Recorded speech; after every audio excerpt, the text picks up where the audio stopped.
ada seakan-akan dua kubu yang berbeda, Republik Kampret dan Republik Cebong. Itu.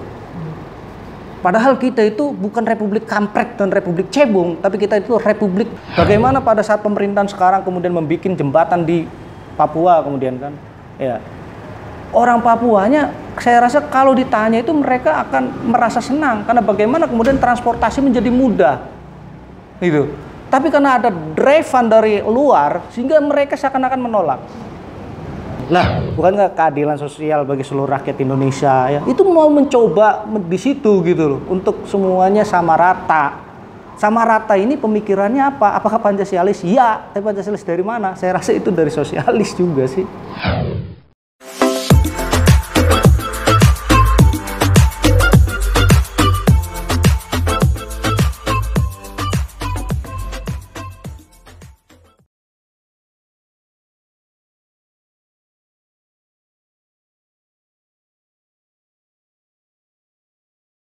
Assalamualaikum warahmatullahi wabarakatuh.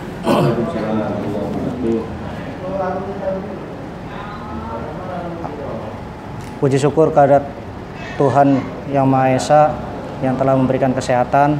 Yang kedua, terima kasih kepada istri yang telah mengizinkan saya hadir untuk acara sesi sekolah Pancasila di Majelis Kubul Waton. Tentunya pada Bang Adrian, terima kasih juga telah mempersediakan waktunya untuk saya. Sebetulnya saya ini dapat info ketiga kali kalau tidak salah. Yang pertama saya lagi di Bali, yang kedua saya lagi di Surabaya, yang ketiga langsung perintah Mas Dino, gitu kan. Kalau sudah perintah Mas Dino, selesai. Mas Dino itu bisa memerintah segala hal, satu hal yang tidak bisa kami lakukan, yaitu menolak perintah itu. Ya, begitu ada perintah langsung dari Mas Dino, oke, saya sediakan waktunya, saya bilang, pada kesempatan ini. Apa yang bisa kita sampaikan atau kita bahas sekarang? Baik, tentang sekolah Pancasila ya. Ini season ke berapa? Kedua. Sebetulnya menarik ya tema pembahasan hari ini. Cuma terkadang saya berpikir, sebetulnya apa sih Pancasila itu? Pancasila itu apa? Itu loh. Satu sisi ada yang menafsirkan anti Pancasila, satu sisi saya Pancasila, satu sisi kita Pancasila, kami Pancasila.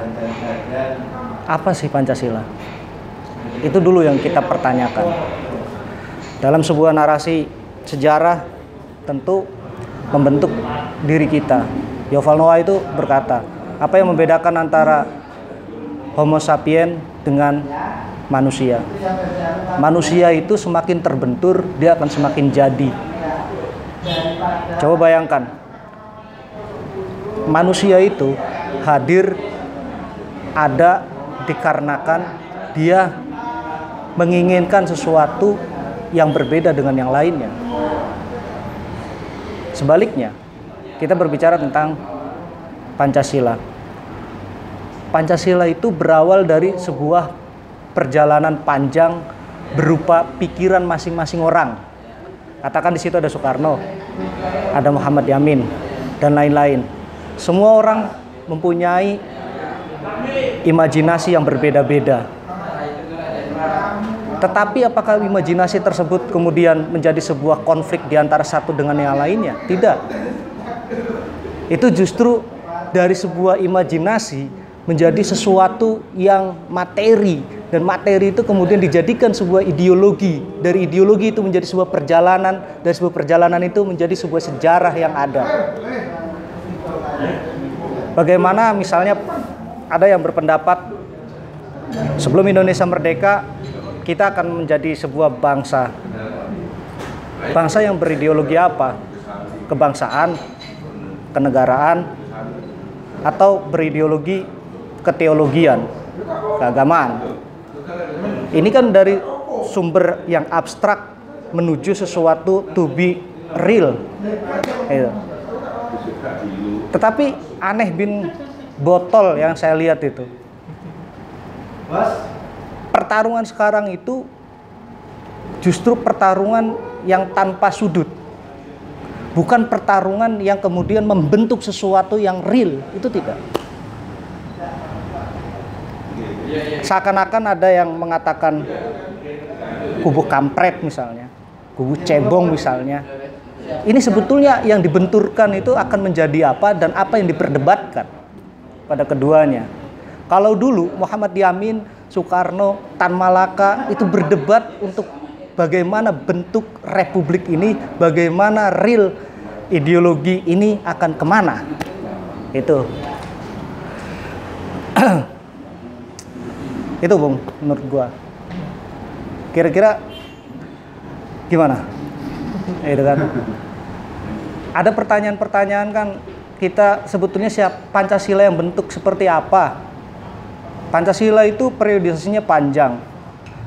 Ada yang mengatakan 4 periodisasi, ada yang mengatakan 5 periodisasi, ada yang mengatakan 6. Bahkan kalau sampai sekarang bisa 7-8 periodisasi. Dari mulai BPUPKI 1, 2, kemudian Orde Lama, kemudian Orde Baru. Gitu kan. Masih seputar tafsir Pancasila. Nah sekarang itu kembali lagi kepada Pancasila. Pancasila versi siapa? Pancasila versinya Bung Dino, Pancasila versinya kubu sebelah, kubu kiri, kubu kanan, atau Pancasila kubu tengah. Itu. Kalau Pancasila itu 1 sampai 5, saya rasa itu udah final. Yang belum final itu bagaimana cara mendefinisikan Pancasila sekarang ini. Itu. Lah, kemudian saya di sini melihat bahwasannya Pancasila sebagai ideologi sekaligus dasar negara dan dasar hukum. Kenapa saya mengatakan demikian? Karena tentu ada hubungan timbal balik antara pemikiran dan sejarah. Satu pihak pemikiran terjadi dan berkembang di dalam sebuah sejarah. Di pihak lain sejarah dibentuk dan dikembangkan oleh pemikiran. Lah, artinya apa?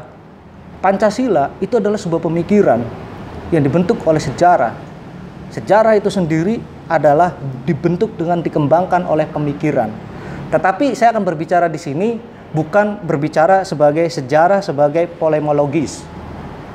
Tentu teman-teman dari hubungan internasional, teman-teman jurusan sosiologi itu paham apa itu tentang pemologis. Makanya saya tanya kepada Bung Andrian nih, sebetulnya kita akan membawa tema diskusi ini untuk ke sebuah wacana atau tema ini hanya bersifat umum saja atau bersifat akademisi?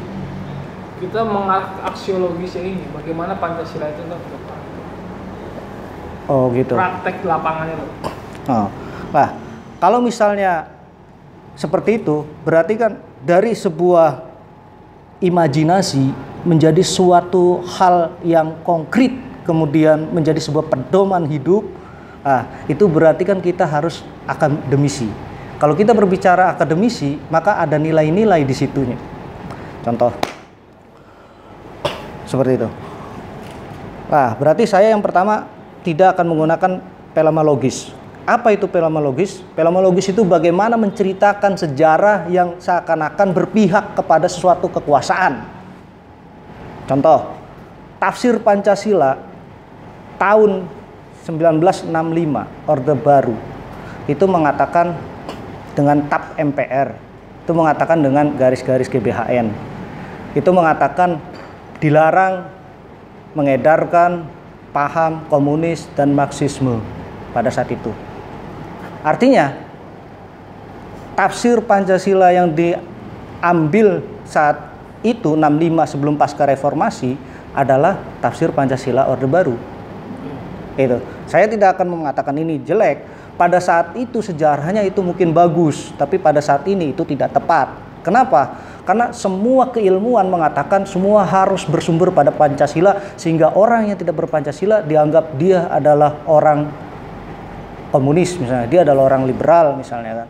Sehingga baik itu pemikirannya sastra, misalnya contoh Pram gitu kan, itu dilarang. Kemudian pemikirannya Marx itu tidak ada. Mereka menjual buku, menjual tulisan itu dengan cara sembunyi-sembunyi. Itu. Pada saat itu berbeda misalnya pada saat reformasi, di mana kemudian ada penghapusan tentang beberapa tab MPR, GBHN yang memang itu tidak ada zaman sekarang ini. Itu maksudnya. Nah, yang kedua, saya tidak akan berbicara tentang deksologis. Deksologis itu apa? Deksologis adalah bagaimana penulisan sejarah yang mengagung-agungkan suatu pemikiran. Contoh, dulu ada sastra yang membahas tentang bagaimana seorang jenderal berhasil membungkam para anti Pancasila. Sehingga dibikinlah itu monumen. Monumen mana? Monumen Taman Mini. Lubang Buaya. Itu. Satu jenderal bisa menghabiskan yang lainnya. Itu. Ya karena disangka dia tidak Pancasila. Kemudian bukan hanya di situ, di Konigoro dan lain sebagainya, itu kan.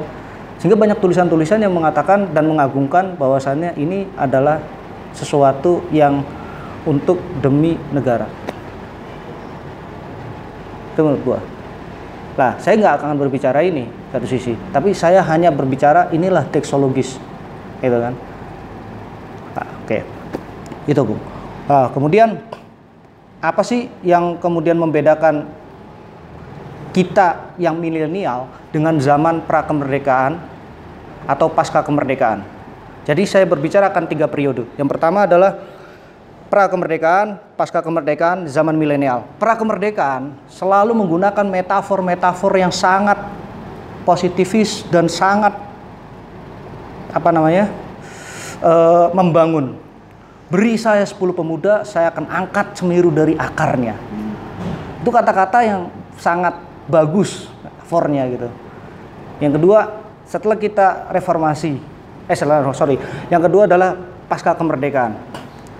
Setelah kita merdeka, yang kita digaungkan itu banyak sekali gitu. Di antaranya, satu, kita akan membuat swasembada pangan, kita akan membuat sebuah landasan baru ekonomi, kita akan membuat galuan besar haluan negara misalnya kan. Semua seakan-akan tertata rapi, tetapi kemudian tidak diimplementasikan, bahwasannya sila-sila Pancasila itu tidak diimplementasikan dengan baik.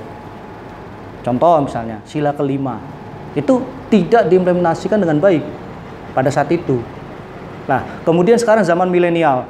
Zaman milenial bukan kemudian ditanya, do you speak English, do you speak Spanish, do you speak Arabic, bukan itu. Tapi do you speak feminis, do you speak lingkungan, LGBT, isu-isu yang kemudian berbeda gitu. Ini kan ada fenomena yang kemudian entah itu dikatakan bergeser atau entah itu maju atau apa, itu seperti itu menurut gua ya gitu. Jadi itu yang kemudian kita harus petakan terlebih dahulu periodisasi perjalanannya. Sekarang misalnya ada seakan-akan 2 kubu yang berbeda, Republik Kampret dan Republik Cebong. Itu. Padahal kita itu bukan Republik Kampret dan Republik Cebong, tapi kita itu Republik Indonesia. Itu. Ya kan? Ada yang mengatakan salah seorang filosof, dia merasa filosof dari Indonesia, Pancasila ini belum final. Gitu kan? Menurut saya Pancasila itu sudah final. Definisi ulang yang kemudian itu harus kita definisikan. Pancasila versi siapa? Ya kan, versi Bang Dino, gitu kan, versi Bang Andrian, atau versi saya. Itu. Kalau misalnya wahyu Tuhan saja, karena Mas Win misalnya berbicara tentang ketuhanan, wahyu Tuhan aja itu banyak versi untuk menafsirkan. Bagaimana ayat-ayat muamalah, bagaimana ayat-ayat ibadah. Tapi dalam ayat-ayat ketuhanan itu sudah final. Kira-kira bagaimana menurut kamu? Itu. Apakah Pancasila setuju sudah final? Atau memang kita harus memproduksi ulang tentang definisi-definisi itu? Gitu. Nah, saya teringat tentang bagaimana George Orwell tentang bukunya yaitu Republic of Animal atau Animal Farm. George Orwell itu bercerita ada namanya Pak Jono, dia mempunyai peternakan, ada kambing, ada bebek, ada kerbau, ada babi, gitu kan, dan ada burung gagak. Dari sekian banyak hewan, ada hewan yang paling tua, hewan babi, namanya hewan mayor. Hewan babi itu suatu ketika dia sedang tidur, kemudian bermimpi. Bangun dari mimpinya, dia ngomonglah dengan sesama hewan, babi, ayam, kerbau, kuda, gagak. Wahai para hewan, saya ini mimpi dan saya ini paling tertua dibandingkan kalian semua. Saya tahu bahwasannya pemilik peternakan itu hanya mengambil kekuasaan yang tidak dia punya, tapi kita punya. Si peternak itu hanya memanfaatkan ayam telurnya saja. Bagaimana satu ayam bertelur misalnya 10 misalnya kan. Kemudian kalau sudah tidak bertelur atau tidak berproduktif, ayam itu dikirim ke tempat penyembelihan ayam. Sampai kapan kamu akan terus berproduksi sedangkan kamu tidak menikmati produksi kamu sendiri? Itu kata si babi mayor namanya. Gitu kan. Di antara babi-babi yang lain itu ada 2 babi, kata si George Orwell, yaitu Snowball dan Napoleon. Napoleon berpendapat, kalau seperti itu apa yang harus kita lakukan? Nanti dulu, Napoleon. Saya akan ceritakan mimpi saya itu seperti apa, kelanjutannya. Tapi perlu kalian ketahui bahwasannya si pemilik peternak ini jelas mengeksploitasi apa yang kita miliki, tapi kita tidak menikmati apa yang kita punya. Apa yang harus kita lakukan? Kalau kayak gitu kita melakukan pemberontakan. Gitu kan. Setuju. Kerbau, mbe, kerbau kan suaranya mbe kan. Maka dia mbe, dengan berkata mbe itu dia setuju. Bebek, wek, dia ngikut. Itu. Nah, tiba-tiba si pemilik peternakan namanya Pak Jones itu, dia terbangun dari tidurnya. Ini suara ayam berisik amat, babi berisik amat sih. Ternyata si mayor ini lagi berpidato dengan bahasa hewan. Itu. Wahai rakyatku, bahwasanya kalian itu adalah hewan yang tertindas. Biar kalian tidak tertindas, cara satu-satunya adalah bagaimana manusia itu kita kalahkan. Itu. Siapa? Jones, si pemilik peternakan. Sehingga suatu ketika ribut lagi hewan-hewan itu. Jones keluar dari kamarnya. Ini hewan udah beberapa hari selalu ribut, ada apa? Nah, kata si mayor, si hewan tertua dari kelompok babi mengatakan kepada hewan-hewan yang lain, wah hewan yang lain, inilah saatnya kita melakukan sebuah revolusi yang tepat. Wah. Kerbau, tugas kamu karena tenagamu kuat, kamu menghadang mayor. Begitu pintu terbuka, kamu tutup pintunya. Ayam, kamu pukul dengan tenaga kamu yang ada. Burung, kamu terbang di atasnya kepala. Semua diperintahkan. Dikala Pak Jones ini datang, itu sesuai dengan instruksinya. Ternyata apa? Ya kan, Pak Jones nggak kuat melawan hewan-hewan ini. Dia lari dengan istrinya, meninggalkan peternakan ini. Karena Pak Jones itu nggak ada, berarti kan tidak ada tuannya. Maka babi itu menyatakan, mayor, usia saya ini udah tua, sebentar lagi saya meninggal. Kalau saya meninggal dengan tenang, karena mimpi saya sudah diceritakan, yang pertama. Yang kedua, revolusi sudah terjadi, yaitu Republik Binatang. Gitu kan. Nah, ternyata beberapa hari kemudian meninggal si mayor. Bingung kan? Ini sebetulnya negara belum terbentuk, mau dibawa kemana nih? Gitu kan. Lah, para babi, para hewan berjenis ayam, kemudian kerbau bermusyawarah. Karena hewan yang terpintar pada saat itu adalah babi yang bernama Snowball dan Napoleon. Karena Snowball, saya adalah turunan babi pintar selain daripada Mayor. Napoleon, saya juga termasuk babi dan babi terpintar dibandingkan yang lain. Kerbau, kamu pintar apa? Kamu hanya punya tenaga. Itu kan. Burung, apa yang kamu bisa? Itu kan. Pada akhirnya sepakatlah diangkat menjadi pemimpin, yaitu babi. Nah, dalam narasi ini sebetulnya menarik akan kita bahas bahwasannya pertama, si Mayor itu diawali dari mimpi, ya kan? Mimpi itu fakta atau fiksi? Apa ya? Mimpi, gitu kan? Imajinasi atau reality? Mimpi itu kan? Mimpi itu kan imajinasi, ya kan? Mimpi itu imajinasi, belum terjadi. Tapi apabila dia menceritakan mimpi itu kepada orang lain, kepada kelompok hewan-hewan, dan hewan-hewan itu mempercayai mimpinya, maka itu menjadi suatu fakta. Ya kan? Terjadi sebuah pemberontakan di situ, sehingga Pak Jones, pemilik peternakan, dia pergi. Itu adalah sebuah kemenangan. Dari apa? Dari sesuatu yang tidak ada imajinasi, kemudian menjadi suatu realitas, realitas menjadi suatu kenyataan. Apa? Kekuasaan, merebut republik binatangisme.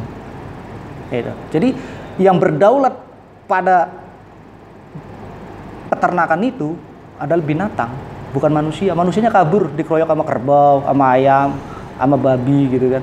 Lah, novel George Orwell ini sebetulnya dia bercerita bagaimana sesuatu yang memang sesuatu yang sebelumnya hanya dikatakan khayalan, apabila dia ceritakan kepada orang lain kemudian itu dipercaya itu adalah kebenaran dan itu menjadi sebuah gerakan new movement, gerakan baru, itu kan, maka itu akan menjadi suatu kenyataan.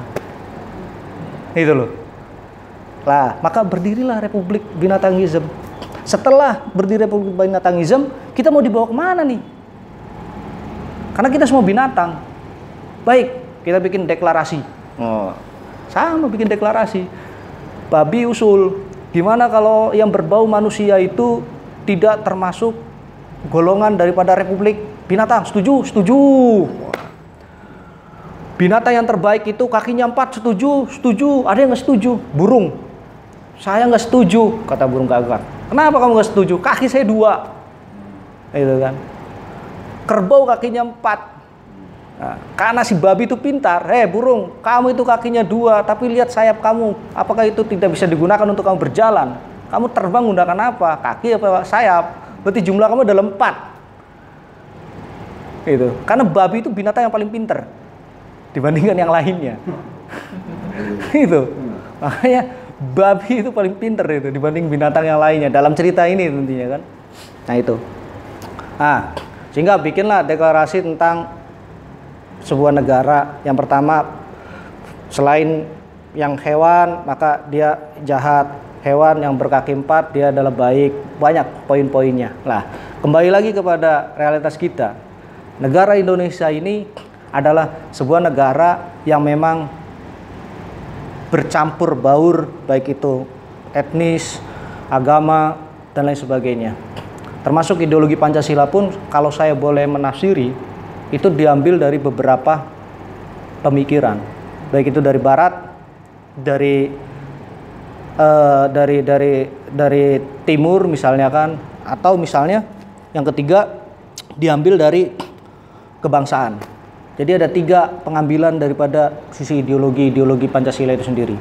Itu. Yang pertama itu yang tadi saya ulangin lagi, ideologi kebangsaan, yang kedua adalah ideologi barat, yang ketiga adalah ideologi agama. Nah, bisa kita lihat, sewaktu tahun 1950 sampai 65 atau sebelum meletusnya G30 SPKI, itu ada partai politik banyak. Ada Murba, ideologinya apa? Ada Persindo, ideologinya apa? Ya kan? Mereka semi barat. Ya kan? Ada PNI, nasionalis. ya kan? Ada Masyumi, ada NU, mereka apa ideologinya? Kebangsaan, keagamaan. Pada saat itu, gitu kan? Artinya Indonesia itu dari segi politikal juga dari dulu sudah berbeda, gitu. Lah, pertanyaannya pada saat itu Pancasila menjadi isi atau wadah tahun 1950 sampai 60-an lah, atau 1940 sampai 60 itu Indonesia Pancasila sebagai wadah atau isi. Gimana menurut kamu? Karena di situ banyak partai politik yang kemudian berbeda-beda, pemikirannya pun berbeda-beda pada saat itu, gitu kan? Tetapi pada saat 1965 setelah terjadi G30 SPKI ada 3 partai, gitu kan? 3 partai dan hanya ideologi Pancasila dan ideologi agama, ya kan? Satunya nggak ada. Artinya ada perbedaan atau pergeseran dalam hal ini, karena penafsiran juga, dan itu sudah dilegitimit oleh negara. Nah itu. Kemudian saya akan berbicara pendapatnya siapa namanya, Bavlas. Bavlas dia mengatakan Pancasila pada saat tahun 1950 sekian itu hanya bermain dalam 3 ranah. Yang pertama adalah politik, yang kedua adalah hukum, yang ketiga adalah ekonomi. Dia akan berbicara seperti itu, ya kan? Tetapi kemudian 1965 setelah pasca kejatuhan Orde Lama, maka akan berbeda. Pancasila ini akan bermain ke dalam ranah akademisi, landasan ekonomi, hukum, dan negara. Ada akademisinya. Padahal pada saat dulu Orde Lama itu belum masuk, karena semuanya masih campur baur. Ada pemikiran Timur Tengah, ada pemikiran Marxis, itu Engels dan lain sebagainya. Tapi begitu udah masuk ke pasca Orde Lama, itu ada penambahan, yaitu akademisi. Nah, bagaimana akademisi itu bermain? Maka Pancasila masuk ke dalam sebuah sistem pendidikan. Apa itu? P4 atau PKN lah, mungkin seperti itulah. P4 lah. Semua orang baru ASN diajarkan bagaimana cara P4, bernegara dengan baik sesuai dengan haluan-haluan besar negara. Itu diajarkan oleh sistem. Bahkan bukan hanya itu, perfilman pun sesuai dengan Pancasila. Gitu. Jadi semuanya diakomodir dalam satu tempat. Itu sih mungkin bagi saya yang terawal itu adalah Pancasila sebagai isi, kemudian sekarang bergeser bukan hanya sebagai isi tapi sebagai wadah juga. Itu. Lah sekarang pun orang-orang milenial seharusnya paham tentang apa itu sebetulnya adalah Pancasila. Itu. Bukan kemudian kamu bisa do you speak English, do you speak Arabic, bukan itu. Do you speak ideologi Pancasila, itu yang bagus. Kita kan heran sekarang, orang nggak bisa bahasa Arab, gitu kan. Kemudian banyak sekali yang nyinyir, tidak bisa bahasa Inggris, banyak sekali orang yang nyinyir. Saat kamu nyinyir, mengatakan itu adalah otakmu, otak lapuk, bukan otak yang cerdas. Indonesia itu butuh otak yang pinter, bukan otak yang nyinyir. Kayak gitu. Ya. Otak pinter itu dari mana? Otak pinter itu dipenuhi oleh nutrisi pada saat kamu itu membaca. Saat kamu membaca, maka akan menimbulkan pengetahuan-pengetahuan baru. Itu loh. Tetapi kalau kamu tidak membaca, ya kamu tidak dapat apa-apa dari pengetahuan itu. Pengetahuanmu hanya sebatas empiris. Gitu kan. Sekarang orang zaman milenial bergaul dengan gadget, cyberspace dan lain sebagainya. Apa sih cyberspace gitu kan? Saya menafsiri cyberspace itu adalah bagaimana ada kognitif yang menyatukan dalam teknologi, dan teknologi itu dimanfaatkan dengan jari, maka jarimu adalah seorang yang cyberspace. Ketika kamu mengkomentari sesuatu dengan jarimu dan komentar kamu itu tidak bermutu, cyberspace kamu menandakan otakmu itu bukan pinter. Otakmu nyinyir. Gitu. Gimana, Bung? Gitu. Kira-kira bisa dimengerti nggak? Saya berbicara seperti ini. Gitu kan? Yuval Noah berbicara bagaimana manusia itu mengalami sebuah perubahan demi perubahan akibat dibenturkan sana dan sini. Sehingga dia menjadi sebuah bentuk yang dia juga belum selesai bentuknya, masih akan berproses. Mungkin seperti ini.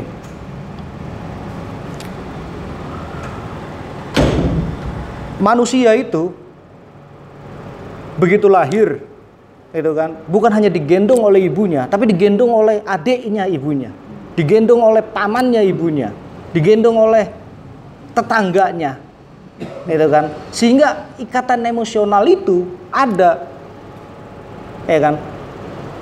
Tetapi yang namanya selain manusia, katakanlah di sini adalah monyet, gitu kan. Monyet itu lahiran nggak digendong oleh tetangganya, tapi digendong oleh ibunya, atau digendong oleh macan. Nggak digendong, namanya dimakan itu macan monyet. Itu. Nah, itu yang kemudian membedakan manusia dengan binatang. Ada sebuah kasih sayang, keterikatan emosional akibat bersentuhan antara jantung satu dengan jantung yang lainnya itu sama, getaran-getarannya itu loh. Itu. Sehingga terikatlah menjadi suatu terikatan emosional. Kemudian yang membedakan lagi yang kedua, manusia itu selalu berimajinasi. Kalau kamu tidak berimajinasi, berarti kamu mati. Lah, Noval Nyowa itu berkata seperti itu. Artinya manusia itu selalu bermain dengan imajinasi. Yang kedua, setelah dari imajinasi itu manusia mencoba untuk mengkonkretkannya. Mengkonkretannya seperti apa? Dengan perjalanan kehidupan. Itu mau menjadi apa? Manusia itu to be continue. Atau to be lah menjadi. Gitu. Kalau kamu tidak berjalan, maka kamu tidak manusia. Atau dalam bahasa agamanya mungkin, kalau bahasa orang-orang Win mengatakan, faman arodat dunya fa'alaihi bil ilm, faman arodahu al khairah fa'alaihi bil ilm, faman arodahuma fa'alaihi bil ilmi. Apabila kamu mendapatkan dunia dengan ilmu, kamu mendapatkan akhirat dengan ilmu, pengen mendapatkan dua-duanya dengan ilmu. Artinya di sini agama berbicara awal dan akhir, tengah-tengah adalah sains dan teknologi. Cara mendapatkan sains dan teknologi itu seperti apa? Ya membaca. Itu. Awali kamu dengan bismillah, kamu melangkah, belajar, membaca, kemudian kamu menemukan suatu pengetahuan yang baru, kemudian kamu tulis menjadi sebuah produksi kamu. Kamu akhiri dengan alhamdulillah, kamu akhiri dengan salam dan lain sebagainya. Itu nilai-nilai agama. Tapi pada saat perjalanan itu harus menggunakan sains dan teknologi. Kuncinya adalah membaca. Nah, sebaliknya, kita lihat dalam fenomena yang sekarang. Bagaimana Pancasila itu kemudian diartikan. Terkadang kita itu, yang membedakan kita dengan hewan, itu manusia itu tidak bisa di-drive. Hewan itu bisa di-drive. Lumba-lumba itu mandinya di air. Gitu kan, air tawar, air laut misalnya. Tapi lumba-lumba itu bisa kemudian kita bawa ke air yang tawar gitu kan. Itu lumba-lumba itu kemudian bisa kita didik bagaimana cara melompat dari api misalnya kan, lompat ke daratan gitu kan. Itu kita di drive lumba-lumba itu. Manusia nggak bisa dikhawatiran, yang kemudian nanti menimbulkan filsafat eksistensialisme. Eksistensialisme itu apa? Bahasa kasarnya atau saya mengartikan ya, karena manusia itu dalam kekhawatiran, maka kekhawatiran itu yang kemudian menjadi kita itu lebih baik. Gitu. Contoh seperti ini. Kalau manusia itu tidak bisa di-drive, tetapi dia bisa juga di-drive apabila otaknya itu kosong. Gitu. Otak kita itu kosong, kita bisa di-drive. Tapi kalau kita otaknya penuh, kita nggak perlu di-drive. Ya kan? Seorang pembaca berita tahun 50, 80, 90 itu selalu memakai teks. Selamat siang. Di-drive oleh teks. Ya kan? Artinya apa? Di situ. Ya kan? Dia tidak mencoba meresort terlebih dahulu karena datanya sudah ada. Ya, lah, apakah ada bagus atau tidak? Tentu bagaimana perspektif kita. Ya kan? Lah, dalam fenomena ini sebetulnya banyak sekali informasi-informasi yang kemudian mencoba mendrive diri kita. Ini baik, ini buruk, pembangunan di sana kurang bagus, pembangunan di sini tidak manfaat untuk masyarakat. Itu bagaimana di drive kita itu. Padahal yang mempunyai manfaat itu ya kita yang merasakan. Contoh, misalnya kan, Bagaimana pada saat pemerintahan sekarang kemudian membuat jembatan di Papua kemudian kan, ya orang Papuanya saya rasa kalau ditanya itu mereka akan merasa senang karena bagaimana kemudian transportasi menjadi mudah, gitu. Tapi karena ada drive-an dari luar sehingga mereka seakan-akan menolak, gitu. Kemudian terjadi sebuah pemberontakan, pembunuhan dan lain sebagainya. Itu kenapa? Saya rasa itu ada ngedrive-nya. Nah, kalau dalam bahasa ilmu antropologi misalnya ada Big Bang-nya nih di belakang. Gak mungkin gak ada Big Bang-nya. Siapa Big Bang-nya? Itu yang kita cari. Gitu. Kalau kita sholat, saatnya waktu azan kita sholat, itu kan duhur misalnya kita sholat. Berarti menunjukkan kita itu ada keimanan yang mendrive kita itu sholat itu adalah keimanan kita dan keilmuan kita. Bahwasanya sholat itu wajib. Gitu. Lah orang-orang yang menolak tentang pembangunan misalnya di Papua, itu saya rasa bisa kita lihat siapa sebetulnya yang ngedrive ini. Itu kan. Lah, bukankah keadilan sosial bagi seluruh rakyat Indonesia ya? Itu mau mencoba di situ gitu loh, untuk semuanya sama rata. Sama rata ini pemikirannya apa? Apakah Pancasialis? Ya, tapi Pancasialis dari mana? Saya rasa itu dari sosialis juga sih pemikirannya. Itu kan. Tapi adil itu bukan kemudian saya punya istri 2, kemudian yang satu dikasih ukuran 34A misalnya, yang satu kemudian 29B gitu kan, nggak seperti itu. Itu kan. Oh ya, itu seperti itu, bukan sama 3A dengan 3A gitu, 30A dengan 30A, nggak seperti itu gitu loh. Keadilan itu, tapi sesuai dengan proporsionalnya. Itu 29A sama 34B gitu kan. Oke, itu adil gitu kan. Tapi kalau sama-sama 34A sama 34A itu istri 2 itu nggak adil. Itu menurut gua.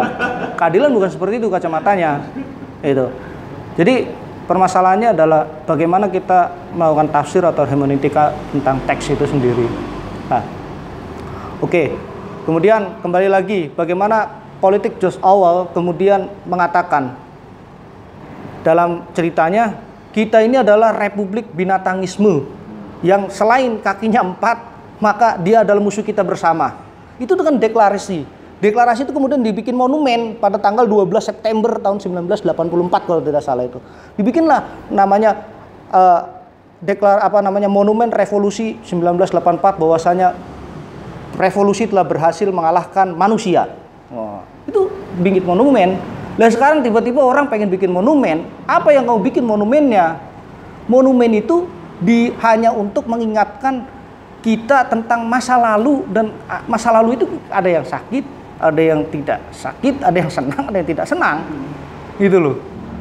Terus dikala monumen itu dibangun, mau ngapain lagi gitu loh? Kalau monumen udah dibangun selesai, gitu. Apa lantas yang diinin? Nggak ada, gitu. Itu sih saya rasa ya. Nah, sekarang pun kemudian banyak sekali kejadian-kejadian fenomena yang seakan-akan kita bosen gitu mendengarnya, gitu kan. Apa sebetulnya yang mereka cari gitu dari Republik Kampret dan Republik Cebong ini kan, gitu. Itu pertanyaannya Bu, menurut saya. Apa sebetulnya yang mereka cari itu? Kita itu bukan Republik Kampret, Republik Cebong, tapi kita itu Republik Indonesia, bangsa Indonesia yang berpikiran bebas, bukan berpikiran yang dikerangkeng. Gitu. Kita nggak dikerangkeng pemikirannya. Itu bukan pemikirannya saja, jiwa kita pun nggak dikerangkeng, pergerakan kita pun nggak dikerangkeng. Terus kita teriak gitu kan, ini tidak demokrasi gitu kan. Ini tidak Pancasilais gitu kan. Pertanyaannya, ini tidak demokrasi, ini tidak Pancasilais dari dasar apa? Itu. Makanya saya nanya di awal, ini kita berbicaranya kan akademisi atau bicaranya ngalir saja biasa kayak kita di warung kopi, atau sedikit kita agak serius gitu. Gimana, Bu? Ya, serius.